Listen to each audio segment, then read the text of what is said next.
गोट्यातला आज लवकर आवरली त्यामुळे आज आपण लवकर वैरण कापायला आली आणि अजून आपण डेअरीला जाणार आहे. त्या हिशोबाने वैरण कापून आपल्याला पोहोचायचं आहे, त्यामुळे वैरण काप्या टाइमपास नको.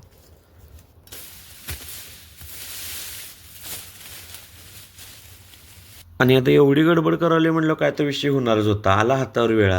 आता आलाय तर आलाय, काय विषय नाही म्हटलं. हसून राहायचं, कारण हसलं की समोरच्याची जळत जाते भावांनो. असं म्हटलो आणि गाडीवर बिंडा घातलो आणि घराकडे गेलो.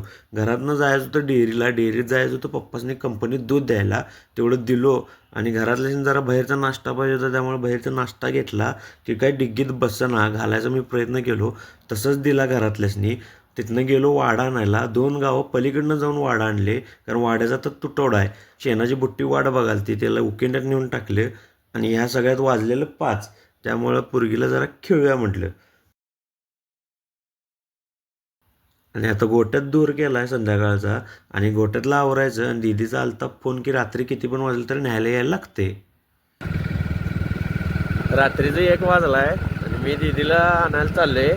व्हिडिओ आवडला असला तर लाईक करा, शेअर करा आणि जाता जाता भावाला फॉलो करा.